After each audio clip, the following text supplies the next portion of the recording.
Hi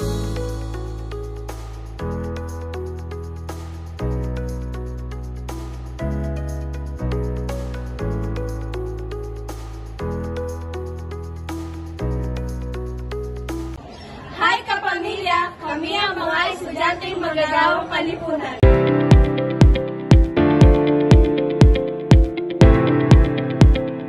Good day everyone! So, maybe you're familiar with this building. So, andito tayo ngayon sa harap ng College of Arts and Humanities. Bakit? Para mag-conduct kami ng interview with one of the RSW here at Palawan State University.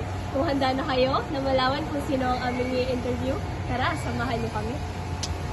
Siya ay isa sa mga dedicated instructor ng Bachelor of Science in Social Work program sa Palawan State University. Nagsimula siyang magturo noong 2010 sa larangan ng Social Work Education, and noong 2020, siya naman ay nagsimulang magturo sa Palawan State University where she continues to impart knowledge and skills to aspiring social workers. Her commitment to education and social work has greatly contributed to the development of future professionals in the field. I would like to formally introduce our interviewee, Engineer Rachel D. Santos.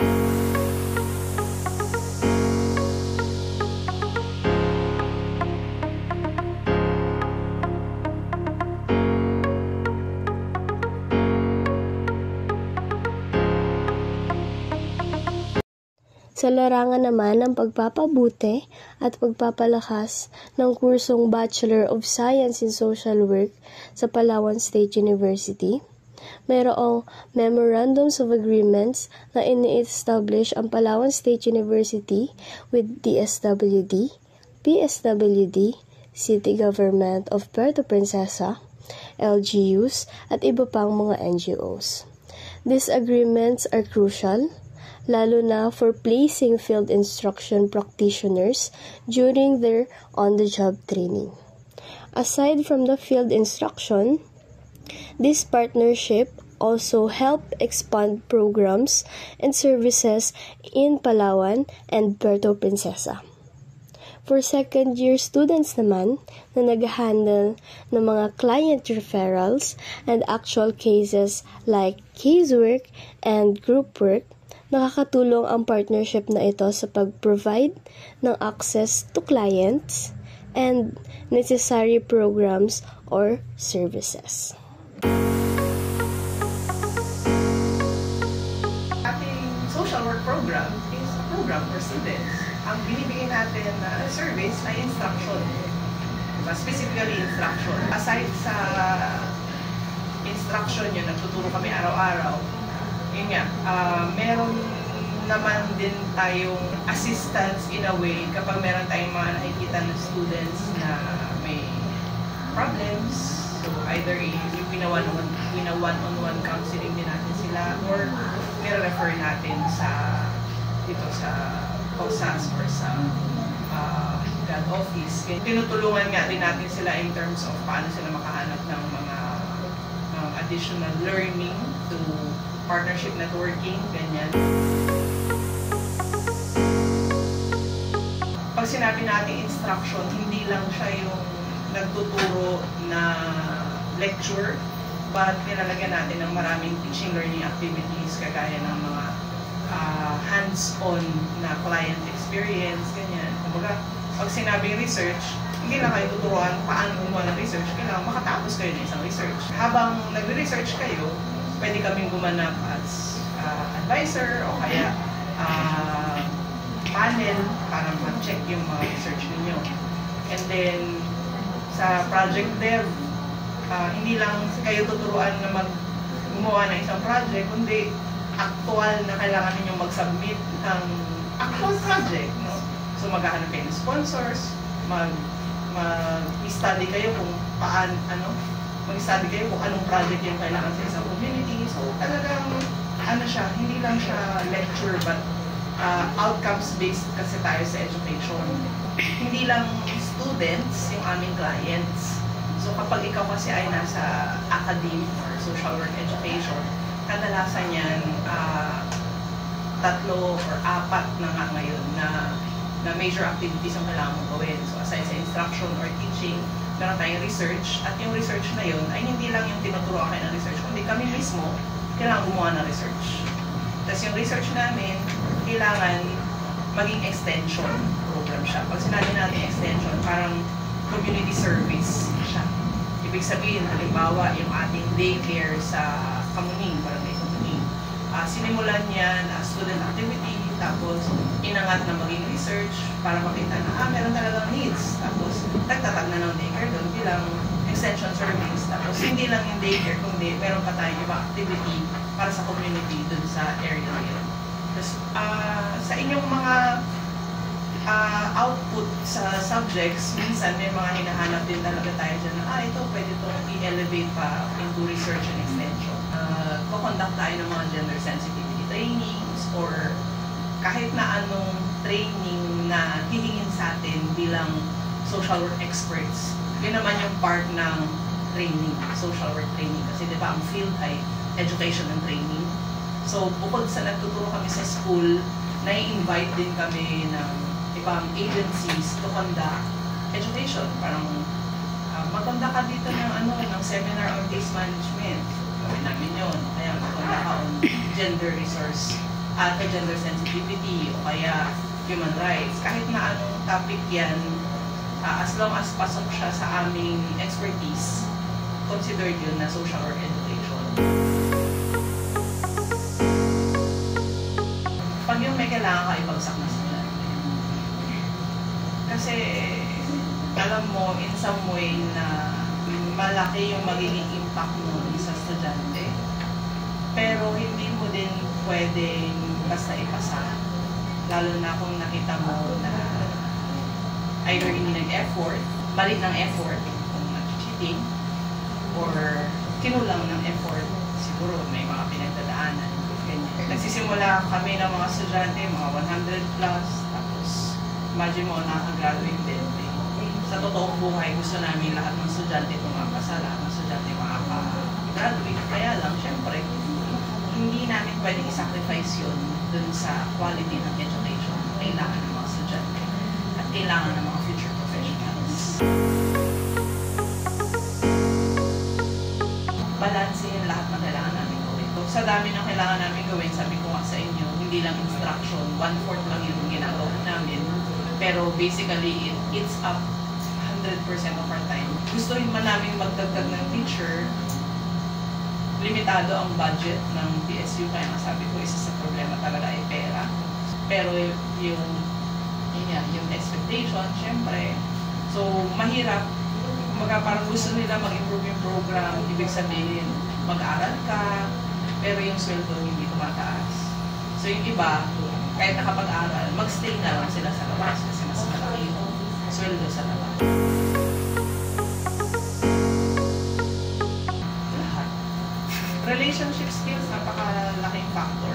Hindi lahat ng teachers ay nag-e-effort na makabuild ng rapport sa inyo. Bukod sa nag-build nga kami ng relationship kasi magkakasama tayo mula first year hanggang fourth year, nag-build din kami ng networks.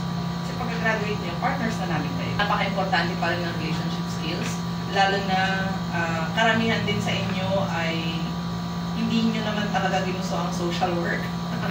So, di ba, parang parte na kailangan namin gawin is i-encourage kayo na mahalin nyo naman ang social work, lalo na kung dito kayo mag-stay. Ganun din, may mga iba kami kasama sa trabaho, hindi lang dito sa university, kundi sa labas. Yung sinasabi namin na extension and research, hindi naman namin yun magagawa ng maayos kung wala kami relationship skills. And then, communication skills in general. Kasi whether nagdi-discuss, lecture man yan, ka-counseling ka na ng estudyante na may problema, napaka-importante na meron kang malalim at malawak na relationship skills para alam mo ano yung mga strategy na gagamitin mo para mas maintindihan ng mga estudyante mo yung lessons mo, and paano ka mag-shift from teacher to counselor or advisor, kasi iba-iba nga yung goals na ginagampanan din namin. Research skills. It's sa lahat, time management! Malaki ang sweldo pero marami rin ang trabaho.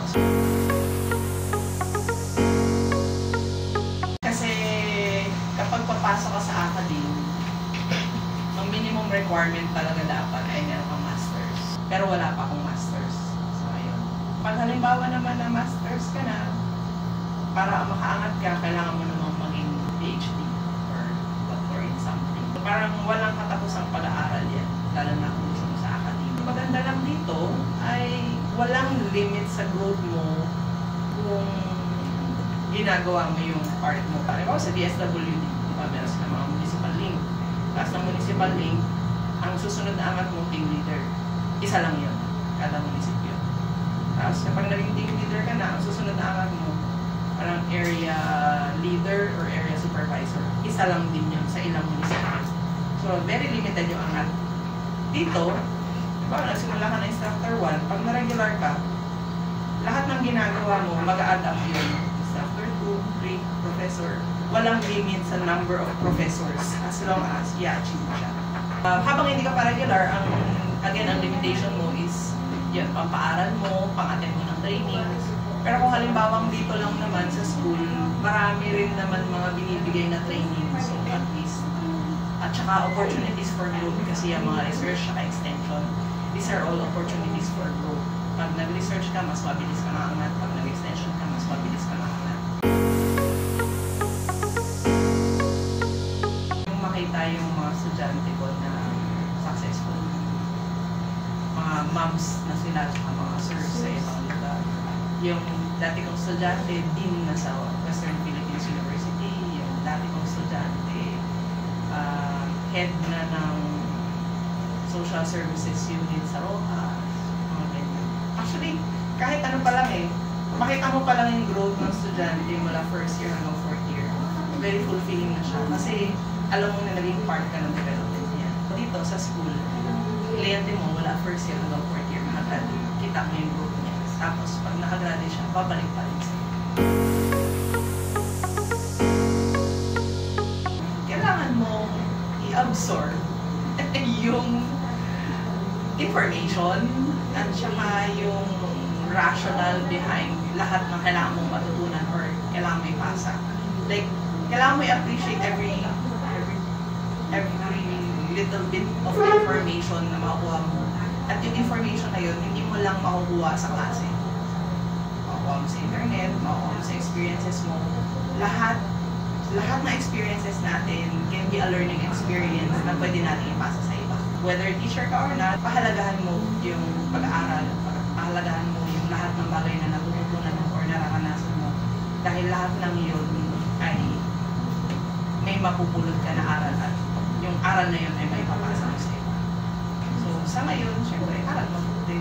Pag inisip natin na yung requirements ay parang pinahihirapan lang tayo, limited yung magiging learning natin. Pero kung isipin mo na itong requirements na binigay sa amin ay para matuto kami,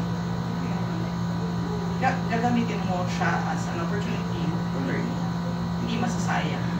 Plus, mas mapapahalagahan mo siya. Thank you po for the information and mga learnings po na binahagi niyo po sa amin today.